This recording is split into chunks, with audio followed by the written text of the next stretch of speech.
The problem isn't what you think it is. You believe that your exhaustion stems from the demands of your job, the complexity of your family, or the sheer weight of your responsibilities. But the harrowing truth is far more intimate. You are suffocating under the invisible burden of trying to control the uncontrollable. Imagine a woman standing in the middle of a torrential downpour, screaming at the clouds to stop raining, convinced that if she just finds the right words or the right tone, the sky will obey. This is how most people live their lives, locked in a futile, agonizing struggle to manipulate the thoughts, feelings, and actions of those around them. Mel Robbins introduces a psychological earthquake in her work, the let them theory, a concept so simple it feels like a betrayal of everything we have been taught about care and commitment. It begins with the visceral realization that we are often emotional architects trying to build structures on land that doesn't belong to us. The narrative of this theory doesn't unfold through ancient myths but through the raw, modern-day battlefields of family dinners, corporate boardrooms, and silent bedrooms. Consider the mother who sits at a holiday table, her heart racing as she watches her adult daughter make a choice she considers a disaster. Her skin itches with the urge to intervene, to fix, to rescue. But the theory whispers a radical command: let them. Let the daughter choose the wrong partner. Let the friend forget the birthday. Let the colleague misinterpret the email. This isn't an act of surrender, it is a tactical withdrawal that preserves the most valuable resource an individual possesses, their own peace of mind. The psychological intensity of this moment lies in the terrifying vacuum created when one stops pushing. When the mother stops correcting, she is forced to face the silence of her own life, a silence she has been avoiding by obsessing over others. This shift in perspective reveals a profound meditation on the nature of anxiety. Anxiety is often just a mask for the desire to control. By refusing to let others be themselves, we are essentially saying that the world is only safe if it conforms to our blueprint. The story of Let Them is a journey toward radical acceptance, a state where the individual finally recognizes the boundary between their own skin and the rest of the universe. In the first phase of this transformation, the focus is on the energy leak. Every time a person frets over someone else's opinion or tries to force a specific outcome, they are hemorrhaging vitality. The theory posits that most of our social friction is caused by our resistance to the truth of who people actually are. We fall in love with potential or we cling to expectations. And when the reality of the person doesn't match the image in our heads, we suffer. The narrative of the book follows the path of someone who finally drops the rope in a lifelong game of tug-of-war. The relief is instantaneous, but it is followed by a chilling clarity. When you let them, you finally see them. You see the friend who never reaches out unless prompted. You see the partner who is incapable of meeting your emotional needs. You see the boss who is fundamentally uninterested in your growth. This reveal is the most painful part of the theory. Yet it is the most liberating. It is the moment the fog clears and you are left standing on solid ground, no longer hallucinating a relationship that doesn't exist. The lessons embedded in this initial stage of detachment are centered on the concept of emotional sovereignty. The story teaches that by relinquishing the need to be the director of everyone else's movie, the individual finally becomes the protagonist of their own. There is a psychological concept known as locus of control, and the let them theory moves that locus firmly back into the internal realm. When we let them, we stop being the victims of their choices. If someone chooses to exclude you, letting them do so without a fight allows you to process the information of the exclusion rather than the pain of the rejection. It transforms a personal slight into a data point. The lesson here is that our peace is a fortress, and we have been leaving the gates wide open by trying to manage the behavior of the people outside. By closing those gates and focusing inward, we discover that much of our busyness was actually a form of avoidance. We were so busy fixing others that we didn't have to look at the cracks in our own foundation. This realization acts as a catalyst for a deeper, more intentional way of living, where the primary responsibility is not to change the world, but to remain unshaken by it. The narrative intensifies as the seeker moves from the relief of letting go to the active construction of a life based on truth rather than manipulation.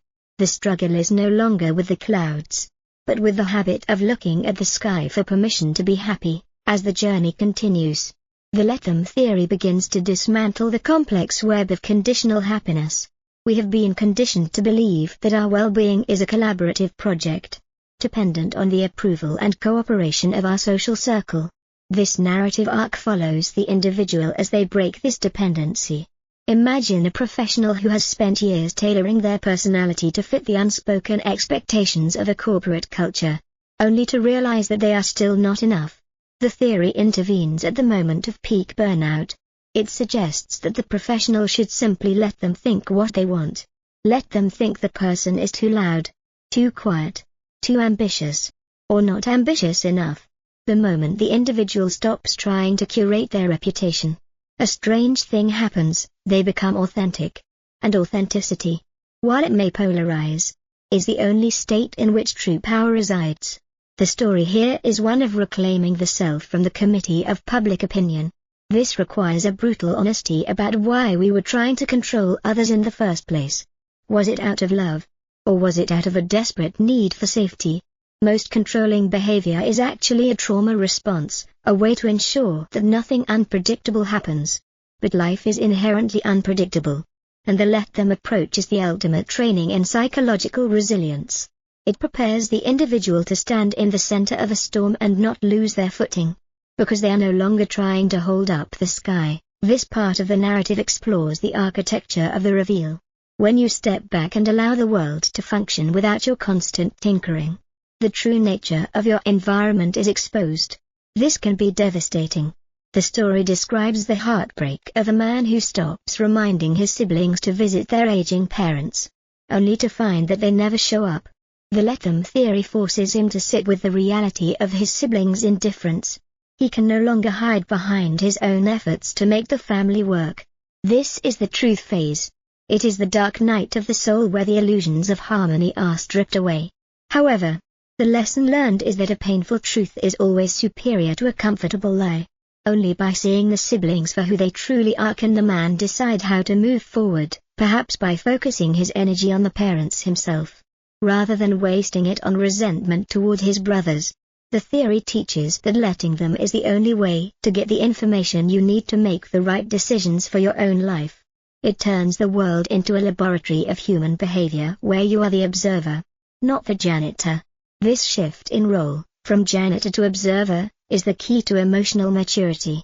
It allows for a level of detachment that is not cold or distant, but profoundly respectful of the autonomy of others. It acknowledges that everyone is on their own path, and your interference is likely a hindrance to their growth as much as it is a drain on your own. The narrative continues with an expansion into the social and professional ramifications of this newfound detachment, illustrating how the let them mindset creates a vacuum that is inevitably filled by more aligned and authentic connections. The seeker begins to notice that as they stop trying to force friendships, more genuine allies appear. They notice that as they stop managing their partner's moods, the relationship either deepens through honest communication or dissolves to make room for something better. This is the evolutionary pressure of the theory. It kills what is fake to make room for what is real. The character's journey is one of shedding skins, each layer of control falling away like dead leaves, revealing a core that is vibrant, focused, and unbothered by the static of external judgment. This meditation on the power of the let them mindset serves as a bridge to the next level of the script, where the focus shifts from the personal to the universal. The theory is not just a tool for social navigation, it is a philosophy of existence. It echoes the ancient wisdom of Stoicism and Taoism, repackaged for a world addicted to digital validation and constant connectivity. The narrative describes the psychological liberation that occurs when a person realizes that they do not need to have an opinion on everything. They can let the news be chaotic. They can let the trends pass them by. They can let the internet be a place of outrage without joining the chorus. This is the ultimate cure for the modern mind. It is the realization that most of what we think is our duty to care about is actually just noise designed to keep us in a state of agitation. By applying let them to the digital world, the seeker finds a quietness that they haven't experienced since childhood. They regain the ability to think deeply, to work focusedly, and to love purely. The story of the theory is thus a story of homecoming, of a soul returning to its own center after a long, exhausting journey of trying to save a world that never asked for help. The tension in the narrative now moves toward the final integration of this philosophy, how to live in a world of let them without losing your sense of purpose or your capacity for deep, meaningful action. Stillness that follows the decision to stop interfering is not a void, but a fertile ground where a new kind of strength begins to take root. As the seeker moves deeper into the let them philosophy, the narrative shifts from the external battlefield of social dynamics to the internal sanctuary of the spirit. The story follows a man who has spent his entire career trying to manage the optics of his professional life, the way he is perceived by his superiors, the way his subordinates talk about him behind his back, the subtle power plays of the office. He is a man who has mastered the art of the preemptive strike, correcting misunderstandings before they even happen. But then, he encounters a moment of absolute exhaustion where he simply cannot do it anymore. He decides to let them believe he is incompetent. He lets them misunderstand his silence. He lets them organize the meetings without him. The psychological tension here is unbearable at first. It feels like watching a building you spent years constructing slowly burn to the ground. But as he stands in the metaphorical embers, he realizes that the building was made of paper. The only things that remain are his actual skills, his actual integrity, and his actual results. This is the stripping phase of the theory. It reveals that much of what we call reputation is just a house of cards we are constantly blowing on to keep upright. By letting them think what they will, the man discovers a terrifying but exhilarating freedom. When you stop defending your image, you finally have the energy to build your character. This stage of the narrative explores the paradox of influence. The story teaches that the more we try to force people to see us in a certain way, the more we repel them. There is a desperate, needy energy and control that signals a lack of self-worth. When the man in the story stops trying to manage his colleagues, his presence actually becomes more commanding. People are drawn to his lack of desperation. The lesson learned is that true authority is not taken, it is granted to those who are so grounded in their own reality that they don't need yours to validate them. This meditates on the mirror effect of human psychology. When you let people be who they are, they often feel a sudden, subconscious pressure to rise to a higher standard because you are no longer there to play the role of their enabler or their critic.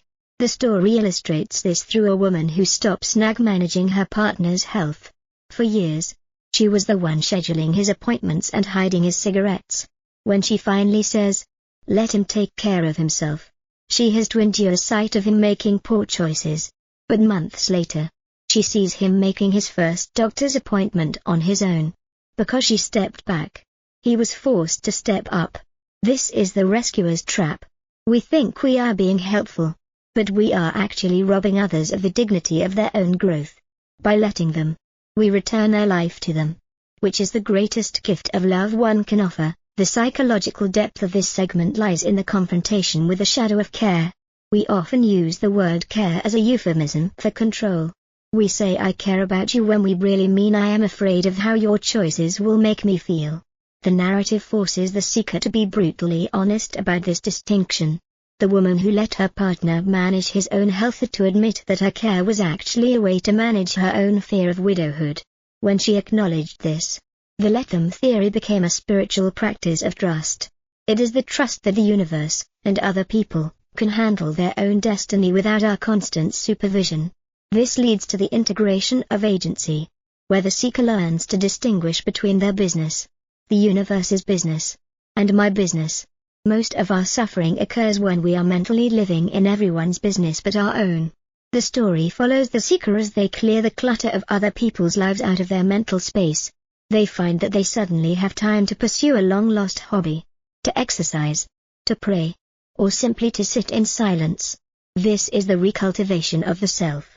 The theory isn't just about letting others go, it's about bringing yourself back. As the narrative flows toward its conclusion, it addresses the most common fear: if I let them, won't I lose them? The story describes a friend group that begins to fracture when one member stops being the glue. This person was always the one organizing the events, smoothing over the conflicts, and keeping everyone connected. When they decide to let the group be whatever it will be, the group stops meeting. There is a period of intense loneliness. A void phase. The seeker feels like they have failed. But then, something miraculous happens. From the silence, 2 or 3 genuine friendships emerge, people who reach out because they actually want to, not because they were managed into it. The let them theory acts as a filter for authenticity. It kills the obligation-based relationships to make room for choice-based relationships. The lesson is that if a relationship requires your constant manipulation to survive, it is already dead. You are just carrying a corpse. Letting it go is the only way to find something that is actually alive. This is the pruning of the social garden. It is painful to cut away the branches, but it is the only way the tree can bear fruit. This transition into the final phase of the script explores the concept of strategic indifference. This is not a cold or heartless state, but a highly focused one.